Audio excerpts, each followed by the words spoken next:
স্বাগতম, নমস্কার। সন্দীপ শাস্ত্রী বসে আছেন, ওয়েলকাম করি তাকে, এক ঝলক দেখে নিন। আমি আজকের অনুষ্ঠানটা একটু ভিন্ন ধরনের, মূল বিষয় তো নিশ্চয়ই যাব, জ্যোতিষ অনুষ্ঠান যখন জ্যোতিষের বিষয় তো যেতেই হবে। আমি সন্দীপকে একটা ছোট্ট ইন্টারভিউ করছি, সেটা হচ্ছে সন্দীপ তুমি আমাকে উত্তর দাও যে ধরো বাণিজ্যিক স্তর হোক বা যে কোনো স্তরে হোক একটা ভালো লাগার ব্যাপার রয়েছে, যে আমি একটা সিনেমা বানালেই সেখানে ভিড় হবে এমন না, তারা কোয়ালিটি আর্টিস্ট, ডাইরেক্টর ইত্যাদি ইত্যাদি দেখে যায়। তোমার রহস্যটা কি?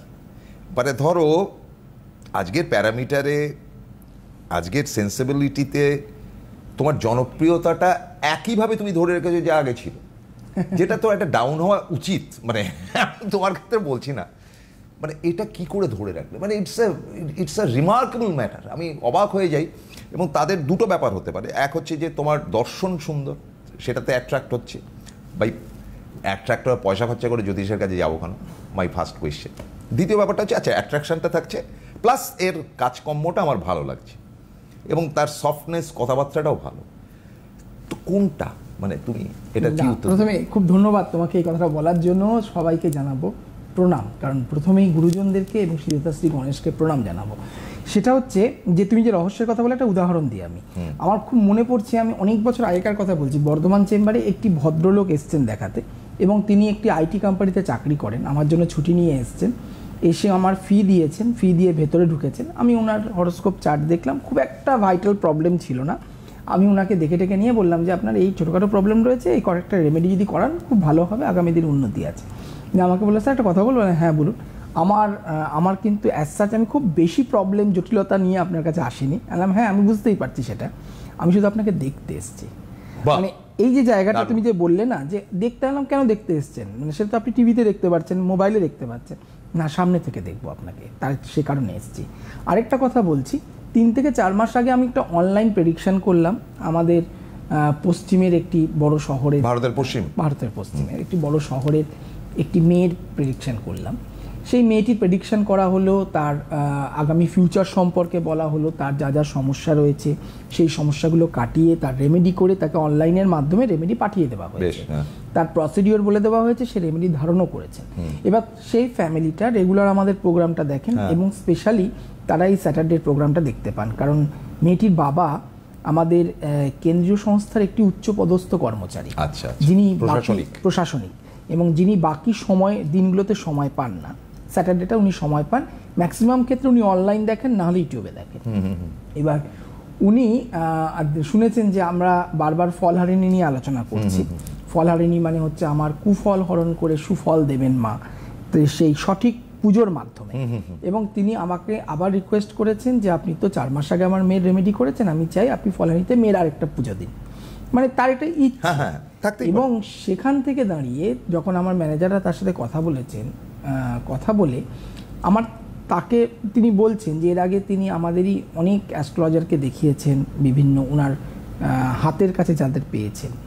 সেখান থেকে দাঁড়িয়ে তখন আমার ম্যানেজার দিয়ে তাহলে আপনি সন্দীপ বাবুকেই কেন বেছেছেন? তখন উনি বললেন যে উনার বাস্তব নিয়ে কথা বলাটা আমার খুব ভালো লেগেছে। তো এখনকার সময়ে দাদা একটা জিনিস আমি তোমাকে বলছি এই কথাটার সাথে, যে একটা সময় তুমি দেখো আমরা কিন্তু রাত, আমি তোমাকে বলছিলাম যে 13 বছর হয়ে গেল দেখতে দেখতে টিভি না আমার কাজ করা। ফার্স্টের দিকে রাত 12:30টায় আমরা প্রোগ্রাম করেছি, তখনও তুমি আমার সাথে ছিলে। রাত 11টায় প্রোগ্রাম করেছি, তখনও তুমি আমার সাথে ছিলে।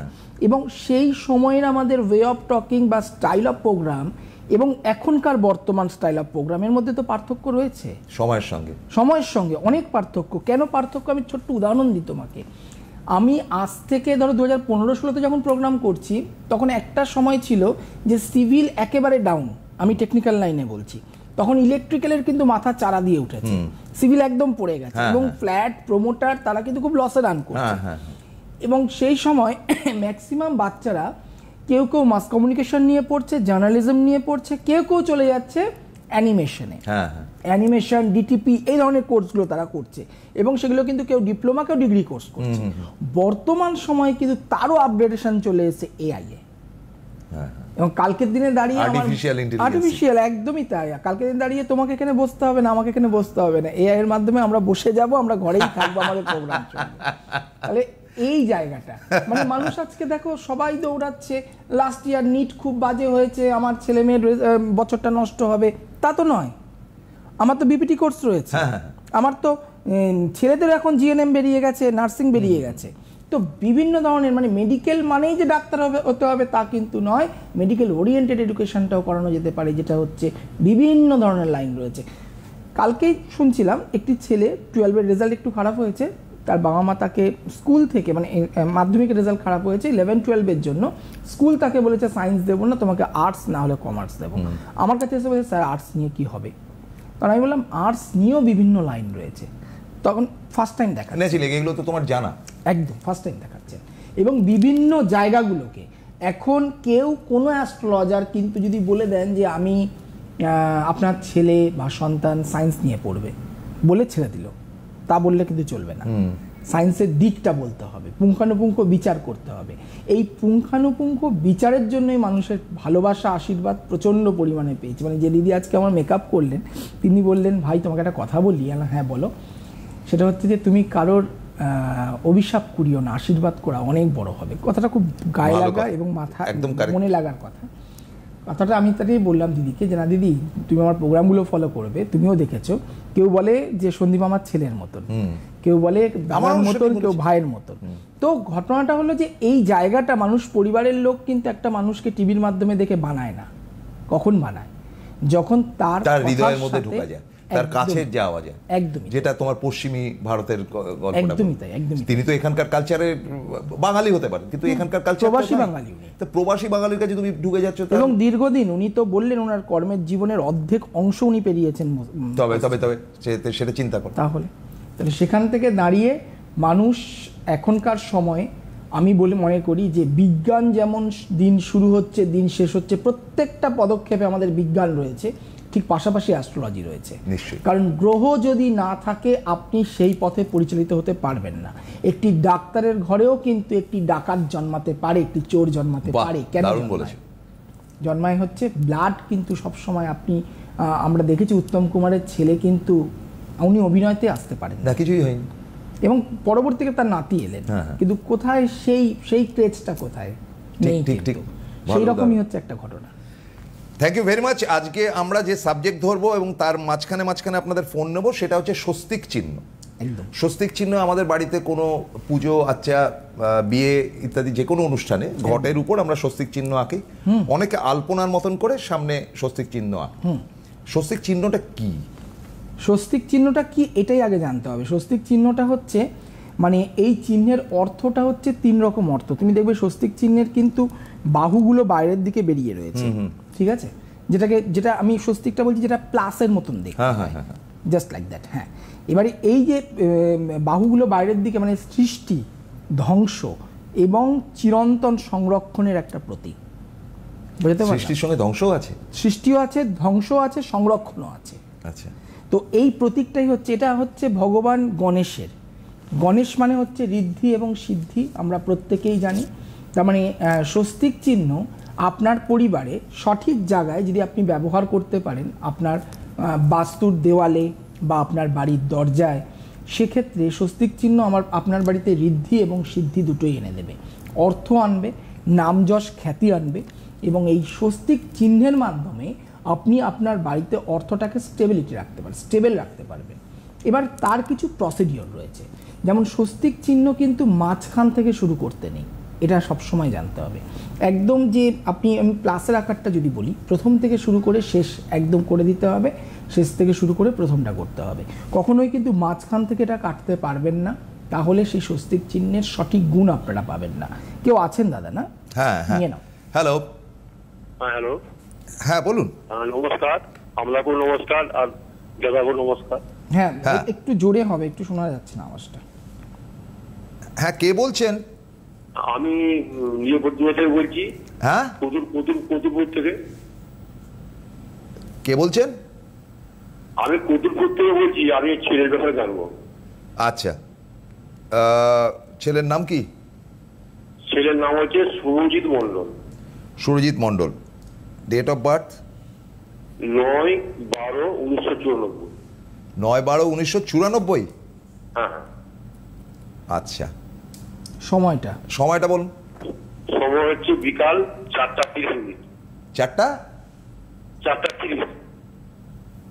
আপনি না আপনার মোবাইলটাকে নাকের হ্যালো হ্যালো আপনি আমাকে খুব ভালো করে দেখুন, আপনি মোবাইলটা এভাবে ধরে রয়েছেন তো এইভাবে ধরুন, হ্যাঁ নাকের বরাবর ধরুন। কটার সময় জন্মেছে? বিকেল 4:30। 23 না 30? হ্যাঁ 4:30 বিকাল 4:30। হ্যাঁ। আচ্ছা, আর জন্মস্থান কোথায়? জন্মস্থান আরামবাগ, হুগলি। হুগলি। আরামবাগ, হুগলি। আপনি এখন কোথা থেকে বলছেন? হুগলি থেকেই বলছেন? হ্যাঁ আমি এখন ইয়ে থেকে বলছি, কতুলপুর থেকেই বলছি। আচ্ছা, শুক্রবার ছিল? হ্যাঁ শুক্রবার। বৃষলগ্ন, কুম্ভ রাশি, শতভিষা নক্ষত্র, রাক্ষসগণ আপনার ছেলের, জানা ছিল? হ্যাঁ জানা ছিল। আচ্ছা, কেন জানা ছিল কেন? আমি এরকম হরস্কোপটা তৈরি করেছি। মানে না না, আপনার ছেলের হরোস্কোপটা আপনি জানেন কি করে? হরস্কোপটা আমি ঠিকুজিটা করেছি আর কি, ঠিকুজি করিয়েছি। আচ্ছা, আপনার ছেলের চার্টের মধ্যে যে প্রবলেমটা আছে সেই প্রবলেমগুলো আগে ক্লিয়ার করি। এর একটা মাঙ্গলিক দোষ রয়েছে, আপনি যে বর্তমান যে বাস্তুতে রয়েছেন সেই বাস্তুর সমস্যা রয়েছে, টয়লেটের জায়গাটা এটাও বলে দিলাম। আর বুধ বৃহস্পতি একত্রে থাকলে এটাকে আমরা ধনুনাশ যোগ বলি। আর শনি চন্দ্র পুনর্ফুযোগ, তার পাশাপাশি ওর রাশির ওপর শনির 7.5 প্রভাব চলছে। এই সমস্ত কারণের জন্য আপনার ছেলের বর্তমান যা বয়স, 94 সালে জন্ম, 31 চলছে, 30+ চলছে, এখানে দাঁড়িয়ে ওর কিন্তু প্রচণ্ড পরিমাণে হোঁচট খাবে ও কর্মের দিক থেকে, ক্যারিয়ারের দিক থেকে। কারণ এই ছেলেটির কিন্তু উচ্চ শিক্ষা রয়েছে, বিশেষ করে এর চার্টের মধ্যে সায়েন্স বা সায়েন্সের কোনো সাবজেক্টের ওপর যদি ও পড়াশোনা করে, সেই সাবজেক্টের ওপরে কিন্তু উচ্চ শিক্ষা লাভ, মাস্টার্স করতে পারে, প্রয়োজন হলেও রিসার্চও করতে পারে। কিন্তু ওর বাধাটা রয়েছে কোন জায়গাটায়? আফটার মাস্টার্স, মানে রিসার্চ করতে গেলে বাধা পাবে বা ক্যারিয়ার গড়তে গেলে বাধা পাবে, এবং স্থায়িত্ব পাবে না চাকরির দিক থেকে, প্রাইভেট সংস্থায় চাকরি করার সম্ভাবনা। পাশাপাশি ওকে প্রচণ্ড পরিমাণে, যেহেতু বৃহস্পতি লগ্নকে দৃষ্টি দিচ্ছে, বৃহস্পতি শিক্ষকতার সাথে যুক্ত যে কোনো লাইন খুব অ্যাট্রাক্ট করে, এবং যদি ও পরবর্তীকালে এই ধরনের লাইনের সাথে যুক্ত হয় সেটা ওর জন্য বেটার। একটু শেয়ার করুন তো, শুনি আমি। বলছি আমার ছেলে এখন ফিজিক্সের এমএসসি করেছে। আপনার ছেলে বিভিন্ন রকম চাকরি, সেন্ট্রাল গভর্নমেন্ট চাকরি কোথায় বসছে, মানে 1-2 নম্বর জন্য কেটে যাচ্ছে। না না, আমি দেখুন আপনার না ফোনটা করাটা খুব মুশকিল। আপনাকে বারবার বলছি ফোনটা না উঁচু করে ধরুন, মুখের সামনে ফোন ধরবেন না, উঁচু করে ধরুন, ফ্যাস ফ্যাস করে একটা শব্দ ঢুকছে। আমি আপনাকে পার্ট করে বলি, সন্দীপবাবু যেটা বলেছেন, আপনার ছেলে উচ্চ শিক্ষিত, বিজ্ঞান নিয়ে, আপনি বললেন ফিজিক্স নিয়ে এমএসসি করেছে, তাই তো? হ্যাঁ। তারপরে কি করছে? চাকরির পরীক্ষা বসলে হবে না সন্দীপবাবু, পরিষ্কার বলেছেন যে চাকরির পরীক্ষা বসবে তো সেটা পরের গল্প, আগে প্রাইভেট সেক্টরে চাকরি করতে হবে। বয়স 30 হয়ে গেছে। আপনাদের কি করে? না করছে না কেন? কোনো প্রাইভেট স্কুলে বা কলেজে, উনি শিক্ষার কথা বললেন, কোনো প্রাইভেট স্কুলে বা কলেজে কেন চাকরি করেনি?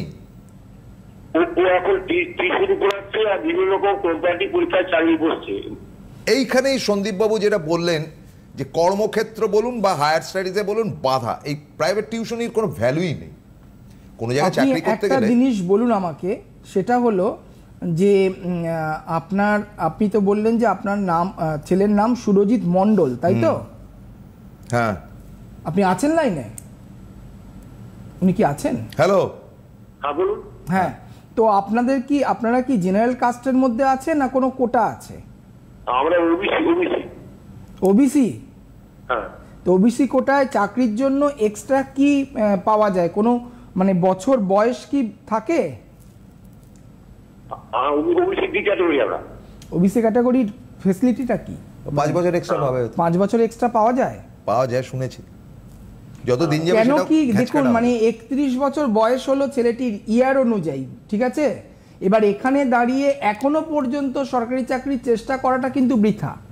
কারণ আপনি যেটা বললেন, শনি চন্দ্র যে জায়গায় বসে রয়েছে 7.5 প্রভাবে আপনার ছেলের কিন্তু ট্যালেন্ট থাকা সত্ত্বেও ও কিন্তু অলস হয়ে যায়। সেটা তো তুমি বললে। কারণ হচ্ছে যে দেখো, প্রাইভেট টিউশন করছে, প্রাইভেট টিউশনি কিন্তু যারা পড়েন তাদেরকে সসম্মান জানিয়ে আমি বলছি যে যাদের এটা নেশার মধ্যে পড়ে যায় তারা কিন্তু একটু অলস প্রকৃতির হন, তখন কিন্তু তারা আর বিভিন্ন ধরনের এই প্রাইভেট সেক্টরগুলো দৌড়াতে পারেন। ঠিক ঠিক ঠিক, একদম কারেক্ট। আমি এটা কিন্তু বাস্তব জায়গা থেকে একদম একদম বাস্তব। এবং এখান থেকে দাঁড়িয়ে আমি আপনাকে বলবো, আপনার ছেলে এতদিন ধরে দেখুন 31 যখন ওর বয়স হলো, ও তো আর আজকে মাস্টার ডিগ্রি কমপ্লিট করেনি, যথেষ্ট বয়স হলো, অনেকদিন আগেও কমপ্লিট করেছে। ঠিকঠাক সময় যদি করে 23 বছর বয়সে বোধহয় মাস্টার্স কমপ্লিট করার কথা, ধরো 24এই করেছে একদম। তারপরে তো সেখান থেকে দাঁড়িয়ে 7 বছর গেছে। হ্যাঁ, তো এখানে দাঁড়িয়ে আমি আপনাকে বলবো যে আপনি আপনার ছেলেকে বলুন কোনো প্রাইভেট চাকরি বা প্রাইভেটের ক্ষেত্রে কোনো স্কুল ট্রাই করতে, এবং তার জন্য যদি কোনো ডিগ্রি ওকে আরও নিতে হয় সেই ডিগ্রিটার জন্য চেষ্টা করতে বলুন, আর রিসার্চের দিকে একটু এগোতে বলুন। কারণ এই বয়সটাতে গিয়ে কিন্তু যতই আপনি একটা কোটা পান বা এক্সট্রা ফেসিলিটিস পান, আপনার ছেলের ক্ষেত্রে বর্তমান সময়ে সরকারি চাকরি প্রাপ্তির ক্ষেত্রে চরম বাধা রয়েছে। এই চলছে আন্দোলন টান্দোলন, তাই তো একদমই। আপনি প্রতিকার প্রতিবিধান করাবেন, তার আগে ছেলেকে বাস্তববাদী হতে বলবেন। ধন্যবাদ, সঙ্গে থাকুন। এবং চমৎকার বলেছেন, এটা বাস্তববাদী কথা বললেন উনি, মানে প্র্যাকটিক্যাল কথা বললেন। এবার প্র্যাকটিক্যাল কথাটা উনি তো এগুলো না বললেও পারতেন, ওনার বাড়ি বয়ে গেছে, ভাই আপনি এটা প্রতিকার করুন, গভর্নমেন্টের চাকরি, তা তো বলেনি। বলছি আপনি বোকামি করছেন, আপনি এবার প্রাইভেট সেক্টরে যদি অ্যাপ্লাই করেন তাহলে আপনার 7 বছর বাড়িতে বসে থাকাটা মানে ঘাট ধরে বের করে দেবে। ফ্রেশার্স মাস্টার ডিগ্রি কমপ্লিট করা ছেলেকে 6 থেকে 7 হাজার টাকার মাইনের চাকরিতে ঢুকতে হবে প্রাইভেট সেক্টরে গেলে, সে তো ফ্রেশার্স হিসেবে ঢুকবে, সে তার তো কোনো ডিগ্রি নেই, মাস্টার ডিগ্রি রয়েছে, তার টেকনিক্যাল ডিগ্রি নেই, সে নন টেকনিক্যাল স্টুডেন্ট, তার MBA করা নেই, তার মানে ম্যানেজমেন্ট ডিগ্রিও নেই, তাহলে সেখান থেকে প্রাইভেট সেক্টরে নেবে কিভাবে ওকে? খুব বাস্তব কথা, উনি অনেক ভুল করেছেন এবং 7টা বছর লস। না না, তুমি এত ভালো বললে, এবং একটা জ্যোতিষের কথা বললে না পরের ফেজটাতে, প্রথম দিকে বললে এটা একটা প্রবলেম আছে, কিন্তু তারপরের দিকে যেটা বললে আমার মনে হলো একটা এক্সপার্ট এডুকেশন অ্যাডভাইসার হিসেবে তুমি বললে, এটা এক্সট্রাঅর্ডিনারি। চলে যাও তোমার স্বস্তিকে। একদম, স্বস্তিক চিহ্ন নিয়ে আরও কিছু বলার ক্ষেত্রে একটা জিনিস বলবো, সেটা হচ্ছে বাড়ির প্রধান দরজা যেটা রয়েছে আপনাদের, সেই প্রধান দরজার ডান দিকে বৃহস্পতিবার করে স্বস্তিক চিহ্ন দিয়ে আঁকবার চেষ্টা করবেন। স্পেশালি এই চিহ্নটি আঁকার ক্ষেত্রে যদি শুক্লপক্ষের, মানে অমাবস্যার পর যে পক্ষটি লাগে, শুক্লপক্ষের প্রথম বৃহস্পতিবার দেখে আঁকবেন। স্বস্তিক চিহ্ন এঁকে সিঁদুর দিয়ে 5টি বা 3টি ফোঁটা নিচে দেবেন। এতে কি হয়, এতে বাড়িতে নেগেটিভ এনার্জি আসার ক্ষেত্রে প্রচণ্ড বাধা পায়, আপনার বাড়িতে একটা পজিটিভ ভাইব ভীষণ পরিমাণে থাকে। আপনাদের বাড়ির মধ্যে এই যে আমি বললাম যে সেটা গণেশের প্রতীক, ঋদ্ধি সিদ্ধির প্রতীক, তার মানে বাড়ির যে আপনার সন্তান বা আপনি নিজে যে ধরনের কর্মের সঙ্গে যুক্ত রয়েছেন, সেই কর্মের সফলতা আসবে আস্তে আস্তে। আপনি একটা পজিটিভ ভাইব পাবেন, যে যেখান থেকে অনেক মুমূর্ষু রোগী অনেক সময় আমরা দেখি সুস্থ হয়ে ওঠেন সঠিক ট্রিটমেন্টের মাধ্যমে। এমনি স্বস্তিক চিহ্ন দিলেন মুমূর্ষু রোগীর সুস্থ হয়ে গেল তা তো না, ট্রিটমেন্টটা অনেক সময় অনেকের রং ট্রিটমেন্ট হয়, সেই রং ট্রিটমেন্ট হওয়ার হাত থেকে বাঁচানো যায় এবং তার মানসিক দিক থেকে তিনি অনেকটা সুস্থ হয়ে ওঠেন। তবে একটা জিনিস বলবো, সেটা হচ্ছে যে সব সময় মনে রাখবেন যে বাস্তুর ক্ষেত্রে কোনো সমস্যা যদি কেউ আছেন, হ্যাঁ আছে, আমি একটু নিয়ে বলছি। হ্যালো, হ্যাঁ বলুন দাদা। আমার ব্যাপারে একটু জানতে চাইছিলাম, আপনার প্রোগ্রামটা তো দেখি, আমার বন্ধুরা গিয়েছিল। আপনার বন্ধু? হ্যাঁ, আমার বন্ধু গিয়েছিল 2 মাস আগে, এবার ও রেলের চাকরি পেয়ে গেছে, বলেছিলেন যে এরকম রেলের চাকরিটা হয়ে যাবে, টেকনিশিয়ান এবার পেয়েছে। রেলের চাকরি জব, আচ্ছা বলুন। রিসেন্ট হলো, আমারও দেওয়া ছিল, কিন্তু আমি বারবার একটুর জন্য ছিটকে যাচ্ছি, যদি একটু আমারটা বলেন যে সরকারি চাকরি। আমি তো ফোন ধরেই বুঝেছি, আরে সন্দীপ শাস্ত্রী, আপনি একটু দাঁড়ান। সন্দীপ শাস্ত্রী একটা কেলেঙ্কারি করেছে, কাকে রেলের চাকরি পাইয়ে দিয়েছে। এবার যদি পরপর যারা যারা রেলে চাকরি করতে চান তারা অবিলম্বে সন্দীপ শাস্ত্রীর সঙ্গে যোগাযোগ করুন, কারণ রেলে কিন্তু প্রচুর ফাঁকা হচ্ছে জায়গা। এই কথাটা আমি সিরিয়াসলি বললাম, চ্যাংড়ামি করছি না। রেল তার সঙ্গে কিন্তু দাদা ভাগ্যে থাকে না, সেটা আমি জানি না, সেটা সন্দীপ শাস্ত্রী বুঝে নেবেন। না, প্রথম কথাটা হচ্ছে যে রেলের ভ্যাকেন্সি আছে এবং রেল এখনো পর্যন্ত গভর্নমেন্টের, একদম রেল সেল কবে আর থাকবে, কতদিন থাকবে জানি না, রেল থাকবে। এখন রেলওয়েতে চাকরি পাওয়া মানে হচ্ছে কি সারা জীবন, কারণ তার ছেলে অবধি সেটেলড। তা সন্দীপবাবু রেলে চাকরি পাইয়ে দিয়েছেন। এবার যে ফোনটি আছে, অবধারিত প্রশ্ন আমি বলে দিচ্ছি, দেখুন আমার রেলে চাকরি হবে তো বলেও দিল। আচ্ছা ঠিক আছে, আপনার ডেট অফ বার্থ বলুন। 21/4/1996। 21/4/1996। সময় সময় দুপুর 12:30। জন্মস্থান? কৃষ্ণনগর, নদিয়া। তুমি এখন কোন জায়গা থেকে বলছো? আমি এখন বলছি কৃষ্ণনগর থেকে। বাহ। কি নাম তোমার? ভিতরে গ্রাম গাটরা। নামটা আমার নাম কি? হচ্ছে অভিজিৎ বিশ্বাস। ভাই নাম কি? অভিজিৎ বিশ্বাস। অভিজিৎ বিশ্বাস। অভিজিৎ বিশ্বাস। আচ্ছা, আর রবিবার ছিল জন্মবার? হ্যাঁ, রবিবার ছিল। কর্কট লগ্ন, বৃষ রাশি, রোহিণী নক্ষত্র, নরগণ তোমার জানা ছিল? হ্যাঁ হ্যাঁ, এগুলো একটু শুনেছিলাম।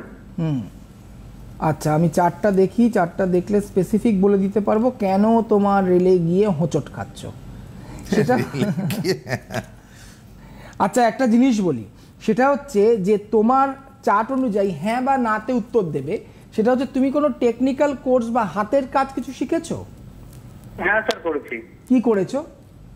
আমি আইটিআই করেছি। আইটিআই সাবজেক্ট কি ছিল? সাবজেক্ট ছিল আমার fitter. Fitter. Mechanical fitter। Apprentice করেছো? না স্যার, অ্যাপ্রেন্টিসটা করা হয়নি। এবার তারপরে রেলের জন্য প্রিপারেশন নিচ্ছি। কেন করলে না বারবার তুমি? একটু আইটিআই করে ছেড়ে অ্যাপ্রেন্টিস চিন্তা করলে তো রেলটা আরো ভালো মতন পাওয়া যেত। হ্যাঁ, ওটা করা হতো কিন্তু ওটা সময় হয়নি করা। এবারে কোচিং এর মধ্যে ঢুকে গেছিলাম। কবে তুমি কমপ্লিট করেছো আইটিআই? আইটিআই কমপ্লিট করেছি 2018-তে। আর এবার এটা কি তারপর- আফটার 12 করেছো? হ্যাঁ বলুন। আফটার 12 এর পর আইটিআই করেছো? হ্যাঁ, প্রাইভেট থেকে। 12 এর পর করেছো তো? হ্যাঁ, আইটিআই ক বছরের কোর্স ছিল? 2 বছর? 2 বছর। তারপরে কি তুমি গ্র্যাজুয়েশন করেছো? হ্যাঁ, তারপরে গ্র্যাজুয়েশনটা করেছি। কি নিয়ে করেছো? অ্যাকচুয়ালি গ্র্যাজুয়েশনটা করেছি আমি বাংলাতে, অনার্স নিয়েছিলাম। আচ্ছা, এটা একটা বোকামির কাজ করেছো। যাই হোক, এবার আমি তোমাকে বলি, টেকনিক্যাল কোর্স করেছো, আইটিআই করেছো, তোমার এই বাংলা অনার্সটা করার থেকে তোমার উচিত ছিল আগে অ্যাপ্রেন্টিসটা করার। কারণ তোমার এই চার্টের মধ্যে প্রবল পরিমাণে সেন্ট্রাল গভর্নমেন্ট সার্ভিস রয়েছে, সরকারি চাকরির যোগ রয়েছে। তুমি পাচ্ছ না, তার কারণটা হচ্ছে তোমার চার্টে কালসর্পদোষ রয়েছে, তোমার চার্টে মঙ্গল শনি কেতু একসাথে বসে রয়েছে। এটা কি করে? এটা একটা বীজযোগ তৈরি করে, পিতৃদোষ তৈরি করে, যেটা পেছন দিকে টানে একদম দোরগোড়ায় গিয়ে। মানে পাতি বাংলা কথায়, আমার মা ভাত মেখে রেডি রেখেছে, আমি মুখে গরজটা তুলতে পারছি না। তার মানে হচ্ছে তোমার দোরগোড়ায় গিয়ে তুমি আটকে যাবে, প্রিলিমস পাস করে হ্যাঁ, যাবে, স্যার, আমার মেন্সে গিয়ে ওটাই আটকে যাবে, actually- প্রিলিমস মেন্স হয়ে যাবে, ইন্টারভিউতে গিয়ে আটকে যাবে। বুঝতে পারলাম? হ্যাঁ, বলো বলো, কি বলছিলে তাড়াতাড়ি। সরকারি চাকরির যোগ্যতা তো আমার আছে পুরোপুরি। এই ব্যাটাস তিনি তো বলেছেন, একদম। বলেছেন তো আছে, সেটা আমি কিন্তু তোমাকে বলেই তুমি দিলাম। নিজেই তো তোমার আমার আগের জন্য যেটা যে ফোন বললো- করেছিল, সঙ্গে শোনো শোনো, সঙ্গে থাকো সঙ্গে থাকো, আগের জন্য ফোন করেছে ভুলে ভরা, বকা খেলেন। আমি ভাবছি সন্দীপের সঙ্গে একটা স্পেশাল প্রোগ্রাম করব, সেটা হচ্ছে কি এডুকেশন রিলেটেড, কি করবেন কোথায় করবেন, এটা একটা করব, মানে সেটা আউট অফ অ্যাস্ট্রোলজি, এত একদম। ফান্ডা রয়েছে। আর এক নম্বর খুব ওনার ছোট্ট একটা কথা বলি এই ছেলেটির ক্ষেত্রে, সেটা হচ্ছে তোমার 2028 সালের জানুয়ারি মাস পর্যন্ত সরকারি চাকরির যোগ রয়েছে। এবছর ডিসেম্বর থেকে যোগটা বেশি প্রমিনেন্ট হচ্ছে। রাহুর মহাদশায় রয়েছে, প্রয়োজন হলে অবশ্যই এই বছরের মধ্যে তুমি তোমার দোষগুলো কাটিয়ে নাও, পেয়ে যাবে তুমি। আচ্ছা, আমি একটু জানিয়ে দিই, 29 তারিখ ব্যারাকপুর, 30 তারিখ অন্ডাল, 2রা জুন হচ্ছে সিউড়ি, 3রা জুন বাঁকুড়া, 4ঠা জুন দুর্গাপুর, 6ই জুন আসানসোল, 7ই জুন হাজরা, 8ই জুন রামপুরহাট, 9ই জুন বালুরঘাট, তারপরেই চলে আসছে 11ই জুন আসানসোল, 15ই জুন বর্ধমান, 17ই জুন আলিপুরদুয়ার, 18ই জুন কোচবিহার, 19শে জুন শিলিগুড়ি, 29শে জুন আগরতলা এবং 27শে জুন গৌহাটি। একটা অদ্ভুত ভালো প্রোগ্রাম হলো আজকে, মানে আমি খুব এক্সাইটেড, এটা নেহাত বলতে হবে। সন্দীপ শাস্ত্রী ফান্ডাওয়ালা ছেলে ভাই, যাই বলুন আর তাই বলুন, মাস্ত ছেলে, মানে প্রচুর পড়াশুনো রয়েছে। তবে আজকে যেটা পরপর ফোন পেলাম বা এর আগেও, সরকারি চাকরি স্যার আপনার কল্যাণে আমার বন্ধু রয়েছে বা আমার ভাইয়ের রয়েছে ইত্যাদি ইত্যাদি, তাহলে সরকারি চাকরি পেতে গেলে সরকারি পরীক্ষা দেওয়ার থেকে সন্দীপ শাস্ত্রীর কাছে যাওয়াটা শ্রেয় বলে আমি মনে করি। এবার কথাটা যে গ্যারেন্টি নেই, তিনি ভাগ্য দেখবেন, যদি থাকে তো হ্যাঁ বলবেন, না থাকে তো বকা খাবেন যেভাবে খেলো। ফলে এই এক্সাইটেড হওয়ার মতন অনুষ্ঠানটা করে আই এম রিয়েলি প্লিজড। মানে আমি এটা তোমার কাছে দেখো, গোড়াতেই আমি তোমার একটা ইন্টারভিউ নিয়ে, যে তুমি মিললো কি মিললো না, একদমই তাই। আর সব থেকে বড় ব্যাপার, লাস্ট কলটা কৃষ্ণনগর থেকে এসেছিল, খুব তাড়াতাড়ি আমরা কৃষ্ণনগর, আমার চেম্বার কৃষ্ণনগর, হাওড়া এবং রায়গঞ্জ চালু হচ্ছে, বুকিং চলছে, আপনারা যোগাযোগ করবেন বুকিং নাম্বারগুলো। Thank you very much, good day. Good day.